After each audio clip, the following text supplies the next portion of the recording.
Today I am going to start telling you about our experience on our Viking River Cruise. And I want to start off with some things that I wish I would have known that this is how they work with the river cruise that we took.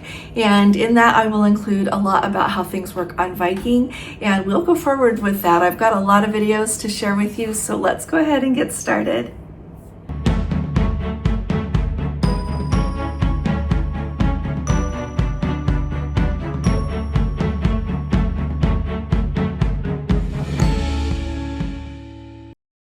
Hi there, this is Allison with Let's Go Travel Tips, and if you haven't subscribed to our channel yet, will you please click on that subscribe button?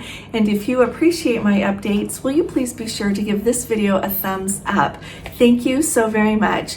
I am doing this video here from our hotel room here in Zurich, Switzerland, and I wanted to do it before we went home, before anything starts to cloud my memory, and I've taken tons of notes here to be able to share things with you, but I want you to know that I'm delighted to answer questions as you ask them in the comments. And if you would like to do a Viking cruise or another company on a river cruise, I'm delighted to help you. I'm a travel agent, and this is our second river cruise doing the Christmas markets in December, and I know a lot about this, and I want to make sure that we all go on the river cruise that is what we're looking for and what we're going to enjoy the very most. And there's more that goes into that than you might think. So first off, I wanted to let you know that this Viking River Cruise, we went on the Viking Sigyn, is the way they pronounce it, S-I-G-Y-N. If you watched any of my videos leading up to our trip, I wasn't sure how, so it's the Sigyn is the way they pronounce that.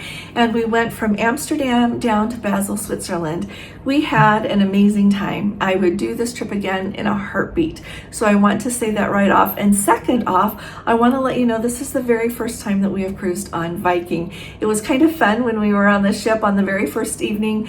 They have the little introduction thing before they do the port talk, and they had people raise their hands who were new to Viking, and then the people who had been on Viking before, and it was pretty evenly. A lot of people had been on Viking. The ship holds 190 people. I know it was full because they sent out move over offers, and I would say it was pretty even. Maybe a few more people had been on Viking than not, but a lot of it. So this is also the very first river cruise that we have done on the Rhine. The other river cruise that we did was on the Danube River, and it was on Avalon. There are differences between Avalon and Viking, and that's going to be in another video. So today I'm just going to tell you some things I wish I'd understood how they worked, or would have been a little bit nice, but also how things work so that you'll know. So first up, if you have not done a river cruise yet, it's really important to choose your river. And sometimes you want to choose that by the experience you want to have on the ship, how busy you want to be. I really noticed that this time. And also the overall, like if you want to see a certain port, you have to go clearly on that river. So there's a couple of ways to choose which river that you're going to go on.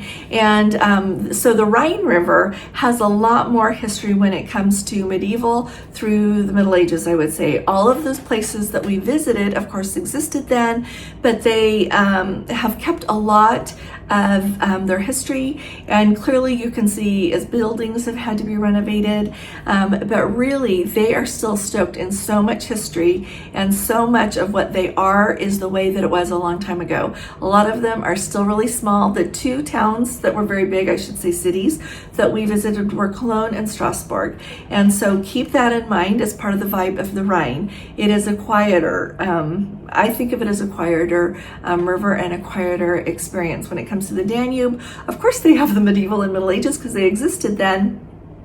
But when we were on our Viking River Cruise, we were exposed to more large cities. We had Vienna and Bratislava and Budapest. We visited Munich, of course, because it just leaves from, ours left from Vilshofen, and no, ours left from Passau. The next one we're taking in December leaves from Vilshofen along the river there. And so we were exposed to a lot, not only that further back history, your medieval and your Middle Ages, but we had a lot more recent history. We had some World War I, we had a lot lot of World War II, a lot of art, just a lot of more recent history than we were exposed to at all on the Rhine. There was some World War II slid in with what we got to see and everything, but definitely more was on the Danube. So kind of think of what you want to do, and that's going to impact partially what river you choose to go on. And so the first thing that I would say that I wish I knew, I did not realize, this is going to sound funny. Viking advertises their demographic as affluent people over the age of 55 who are curious and want to learn. That's how they talk about everything in all of their marketing, in all of their travel agent training, in anything you read. People who are affluent so they can afford it over the age of 55. And I'm going to submit, some people maybe don't think they're affluent, so but just people that can go, okay, and that are curious to learn things. Their guides did an excellent job of telling us everything that we were looking at. So people that are interested to know what they're looking at, know what happened, and knows, just to be curious. And so when we got on the ship though, and you also have to be 18, Viking does not allow anyone under the age of 18. So on our ship, there were 3 people that I think were probably pretty close to that 18-year-old age thing. And they were clearly cruising, I think, with their grandparents is what it looked like. Sometimes it's hard to tell, but those are the only young people. I would say that the average age probably of the people on our cruise was at least 75. And so everything was really quiet, and everything was not slow, but just very relaxed, and which is also very nice. We went on this trip to see a lot and to relax, and we did both, and so it was really, really nice. But just putting that out there, it is an older demographic, and since we noticed that, I've done a lot of research, and that seems quite standard for what people do. Viking takes really good care of their guests on board, and I can see how people would be a little bit older and still feel very comfortable to travel with Viking, and we'll talk about Viking a little bit more, but that surprised me an awful lot. One thing that really stood out is all of the excursions on this trip, and I'll talk about excursions more, but all of the excursions were timed to leave and be back to the ship by lunchtime, or not leave until after lunchtime. There were only a couple that were all-day excursions that would be gone and miss lunchtime, and truly the excursions that people went on in the morning, they would come back, have lunch, and then disappear for the rest of the afternoon. Nothing is going on the ship in the afternoon. Nothing. Okay? And so if you wanted to be out there and doing things, you could be up on the top deck and enjoying the scenery going by. You could take a nap. You could be reading either in one of the public areas on the ship, or up on the top, or in your cabin. When the Wi-Fi was good, I got some work done. The Wi-Fi was really flaky, and so sometimes it was just fantastic and sometimes not. And so that really surprised me that so many people were not around in the afternoon, or like one day, I think it was when we got to Colmar, we didn't get there until in the afternoon. The excursion went at about 2 o'clock, and nobody was out and about before that. Like they had breakfast, and then they were gone again until it was lunchtime, and away people went on the excursion. So that surprised me a lot. Another thing that I did not realize about Viking when it comes to excursions is that they have an included excursion in every port, and that is very standard for the riverboat cruise lines. That's very standard. But what I didn't realize, and people had told me this, but some things you have to learn on your own, is that there are always walking tours, or almost always walking tours in Europe. You can chime in, please, if you have been on a Viking River Cruise somewhere else, if you wouldn't mind. But there's always an included excursion. The ones that we signed up for them because we wanted to go on the walking tour and see everything. So that was really nice. But the only one, they included one, and I should have thought that there was a catch, but they included one that was a bus tour to take you to see the Black Forest. And that was included. So 4 buses went, like everybody on the ship went. So off we go.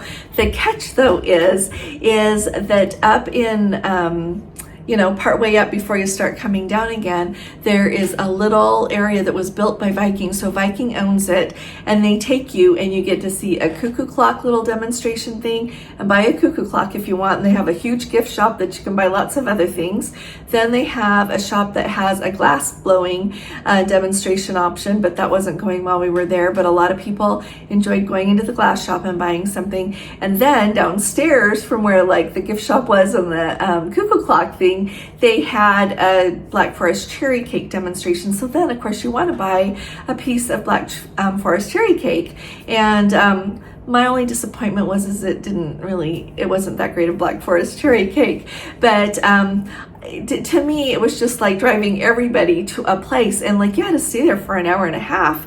And so we went in and saw the things and ate the cake, and then just had a lot of extra time to kind of sit around and wait and everything, because I just didn't think that was quite so cool. But it's part of just how Viking does things, and so just be aware of that, okay? But the excursions we went on were just great, and the other excursions that are not included, they're called optional excursions. They cost different amounts, and then you just choose if you want to go. For example, in Cologne, the one that we did, we went to see a couple of castles in Cologne. So in the morning, they had the little walking tour that took you over to the cathedral and said, this is this is that, and back. No free time, no time to look around on your own. Brought you back, and then the one that we did was right after lunchtime, and we went to see the castles, like I mentioned. But out of 190 people on the ship, there were just like 13 of us who went on that. That's all. So the optional excursions were not hugely attended. Alrighty, people just for the most part did the ones that were included. And if you wanted to just see the town that we were going to, included was great. I did notice that in Koblenz and Colmar we were parked too far away. Colmar is just too far away from the river there, but then in Koblenz we were parked too far down the river. I should say docked rather than parked. And so they had shuttle buses to take people to Koblenz, where they dropped them off and started the walking tour. And then after the walking tour, they had the shuttle to bring them back again. And the same thing happened in Colmar. It was about a half an hour ride on the bus to get from where the ship docks over to Colmar. Then you got to see everything, which is a really cool city. If you ever get the chance to go there, go see Colmar. It's Colmar.